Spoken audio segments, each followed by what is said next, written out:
Hello and welcome back to Rage Gaming, and welcome to my Wylder guide for Nightreign. Wylder is your reliable all-rounder with a melee focus that's going to be spamming your melee attacks, heavy attacks, jump attacks, ignoring spells and incantations for the most part, with the ability to pull out a bow and make good use out of it in different situations. Able to fill most any role and be a top tier resource for Stagger in the team. He is incredible. And not only that, he's the best solo class thanks to his forgiving skills and passive, though he just kind of works in any team perfectly. He's that all-rounder. Wylder, on the other hand, is bad at casting spells and incantations for the purpose of damage. So again, you'll only use those for the buffing ones that you find, the utility ones. You'll also find that despite him scaling pretty well with health per level and good stamina at that, he has a low FP pool. So you can use weapons that have great Ashes of War, but you'll run out of FP on this guy pretty aggressively. Addressing that through your builds and probably relics could be something to consider, but it all depends on RNG. I'm going to try to make this guide as non-generic as possible, so let's start with something pretty important but maybe more complicated. Take a look at the visual codex in the roundtable hold. Here you can look at any of the characters and their attributes. With Wylder, we can see that he scales at an A rating with strength and a B rating with dexterity, then a C rating with everything else. This is why he's not worth using if you're planning on casting incants or spells, or super leaning into status buildup, where someone like Executor is going to be significantly better with his S scaling in dexterity and S scaling in arcane, which in this game scales things like poison buildup, frost buildup, and that type of thing. But Wylder's stats should basically tell you that this guy can use most physical weapons, but ideally that weapon should lean into strength more than dexterity, but still have a bit of good dexterity scaling. In the same location, the visual codex, you can look at all of the weapons of the game and see what kind of weapon types have what we're looking for. For example, fist weapons are a great option. B strength scaling, C dexterity. His starting weapon is a greatsword, so obviously greatswords are a great pick, and because of the relic passive that you get, that gives you a special move if you're using a greatsword on Wylder, we'll talk about that too. But as you can see, strength, B scaling, dexterity, C scaling. This is the same no matter what greatsword we're looking at. These are quality weapons, and Wylder wants to use quality weapons. So in an ideal run, you'd find one of these purples or legendaries that have that B and C scaling and dexterity, as well as a little bit of intelligence or faith, or even arcane, depending on what it is. So great swords and fist weapons are incredible choices for Wylder, but axes actually work incredibly too. As you can see, strength B, dexterity C, same thing here. This will be an incredible pickup. There's also the limited category of great spears if you want a little bit more range. These are the bigger, heavier spears. Again, B strength, C dexterity across the board. And then you've also got halberds as a great option too. B strength, C dexterity across the board. So those are the four that I'd be aiming for the most. Greatsword being the top of the list if you have the relic we're going to highlight. On the other hand, of course, Wylder has better scaling with strength than dexterity, but it's not the end of the world if you find something that has slightly better dex than strength. So regular spears, B dexterity, C strength. These would work too, just not as ideal. On that note, twin blades could also be a good option, B scaling in dexterity, C in strength. And lastly, the limited category of heavy thrusting sword, same thing, B dexterity, C strength. Other big weapons can work. Take colossal swords. A scaling in strength, C in dexterity. It's obviously not as ideal, but this works great because you're still able to get the damage out, the scaling's decent, and you've got a bigger weapon that leads to stagger gameplay. So colossal swords and hammers work well. Colossal weapons and great axes and massive hammers can work for that playstyle as well, but slightly worse. But as a singular warning, maybe avoid the club. It has a full-on S scaling with strength, nothing in anything else, so you're not getting any value out of dexterity. That's the kind of thing to maybe avoid. In some cases, a dex weapon you find could be so good you use it anyway. So claws could be reasonable in that category because we have an A scaling in dex and D in strength, still making them a good DPS option. Just like curved swords, same thing, A dexterity, D strength. These would work as well, but wouldn't be as ideal. On average, your bows are going to be using dexterity as their primary with a little bit of strength, so for the range purpose and the utility that provides, they are viable to use. With the weapons and playstyles that I've referenced there, what kind of builds would you be building for with the items you're finding, the dormant powers? You should prioritize survivability with Wylder. Damage negation of any kind is going to be important. Physical damage negation is going to be the best. Status and element after that, but you can also get that through just straight health increases, max life increases, but also health regen for sustain.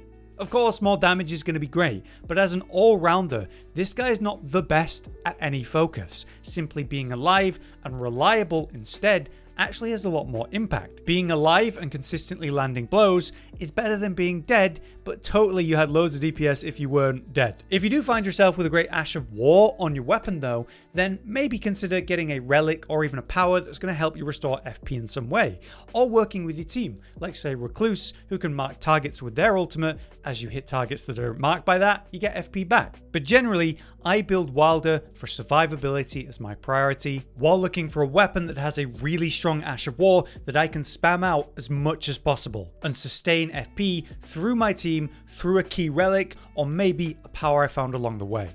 Let's now talk about relics that you can set up for Wylder before you go in. As you can see, we have the urn, goblet, and chalice. You start with the urn, the goblet must be purchased, and the chalice comes from the Remembrance storyline. The purpose of these is to give you different colors for your relics. So maybe the starting one of 2 reds and 1 blue isn't ideal for you. You could instead purchase this one, the yellow and 2 greens. You do this at the Small Jar Bazaar for 1,200 merc. Once you've purchased it, that's it, and you can swap between the different types of goblets and chalices whenever you like. But I recommend the chalice specifically because of its universal options. You have 1 red, 1 yellow, and then a white, which is actually a universal. This slot allows you to put in any of the colors, so it's absolutely fantastic. Further, you get the Slate Whetstone by unlocking the chalice as well by doing the Remembrance storyline. The Slate Whetstone provides a unique follow-up attack for Wylder when using a greatsword. So when you use a greatsword and claw shot with that relic activated, instead of just doing a normal hit, you have a special follow-up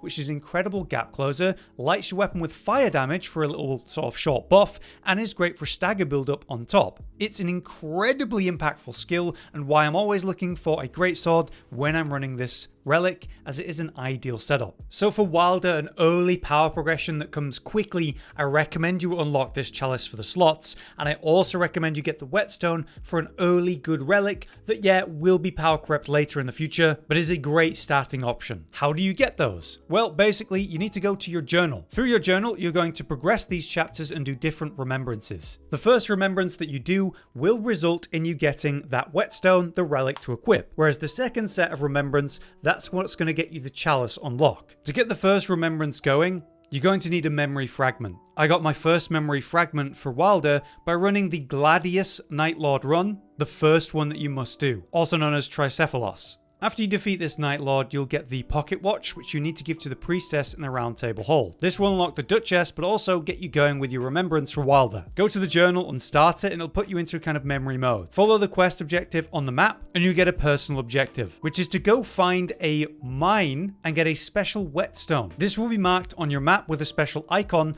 on your next expedition. So go there as soon as you're strong enough, defeat the mini-boss protecting the item, and grab the Whetstone. You can now fail the run or complete it, but whenever you're back in the Round Table Hold, you can give it to the NPC that asks for it. He'll let you borrow the mended earring, which you take to the library and hold up in the light. Then you give that earring back to the Duchess and complete this remembrance. This gives you the Slate Whetstone relic. To do the next remembrance though and get the chalice, it's quite easy, but you will need the next memory fragment to be able to do that. The way I got my next memory fragment was by winning the next run as Wylder. So go back to the journal and start chapter 5. This has you go into the other library wing and interact with the 3 lit up icons just to look at some lore. This opens up a passage down the stairs. So we head down the stairs, turn left, and there's a new passageway leading down to the crypt. Exhaust the dialogue with the Iron Menial and ask about the Priestess of the Round Table in specific. Then interact with the 3 graves, and you'll be able to go find the Priestess on the beach, where you ask her if she's trapped here. That will end this remembrance, and you'll get the chalice unlock.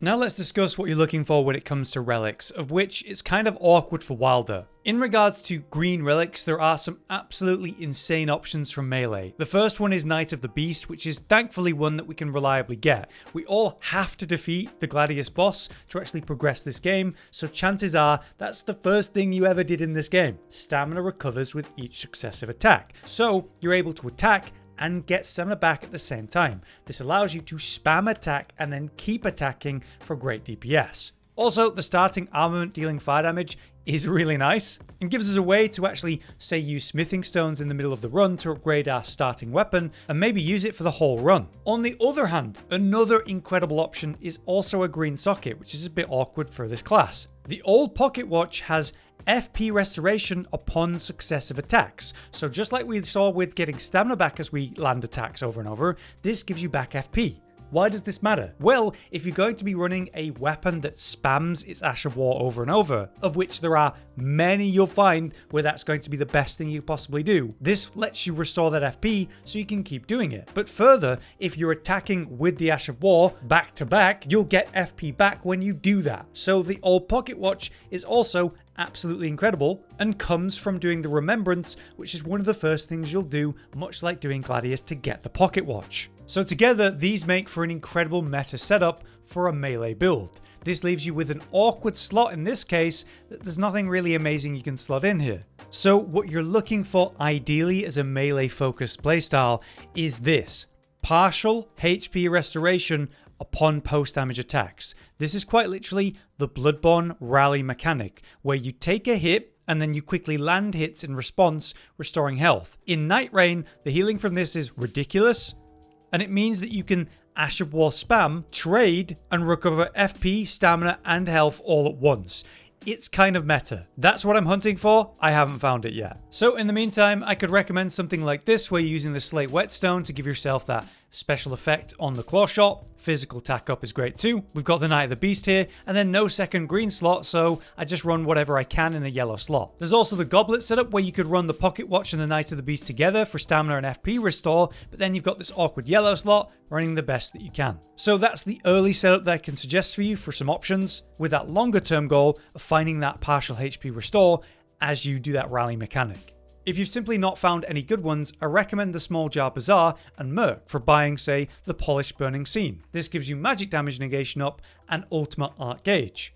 Alternatively, there's other slots that are going to give you character skill cooldown and then a different kind of damage negation up. Having at least one of these going, especially that's relevant to, say, the Night Lord you're going to go deal with, could be a great option, and only costs 700 Merc and is guaranteed. If you've got all of these and you still got Merc left over, you can roll RNG with Scenic Flatstones for 600 Merc and maybe find something good.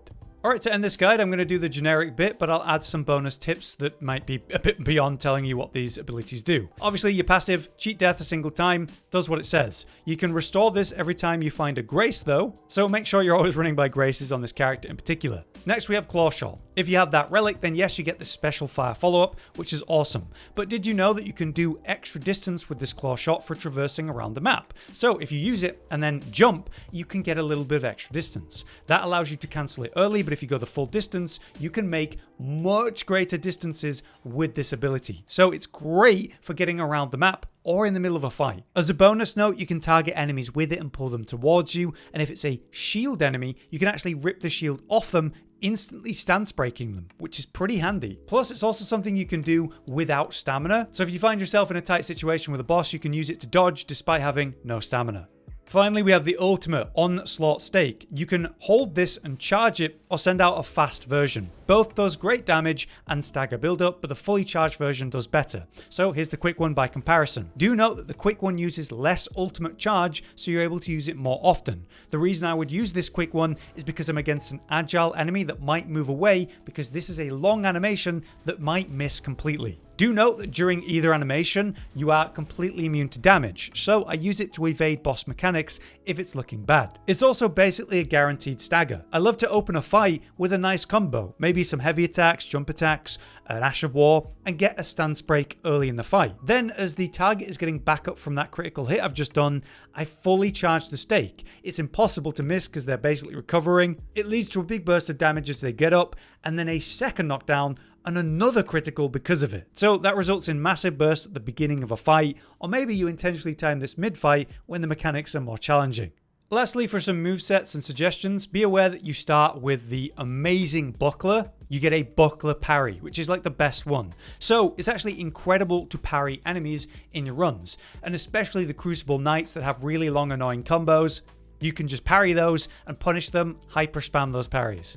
For the greatsword, the basic moveset when in one hand is this horizontal moveset, which I like for killing weak enemies or hitting multiple enemies at once. But be aware when you two-hand the weapon, the moveset changes, becoming more vertical in nature for those light attacks. So when you're two-handing, try to charge a heavy attack to do these horizontal swings for the AoE, or you can tap it, so just be aware that it swaps around like that.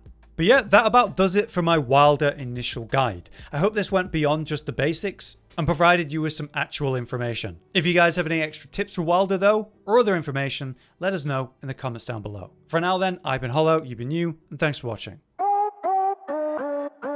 Josh, Cotton, and Hollow with the videos, dropping the humor like a hammer on your tippy toes, bringing entertainment on a daily arrangement to take our insanity and turn it into entertainment. Yes, I said entertainment twice, to reiterate that it is nice to look into your faces on a mostly daily basis when you let us in your homes to make the whole world a stage.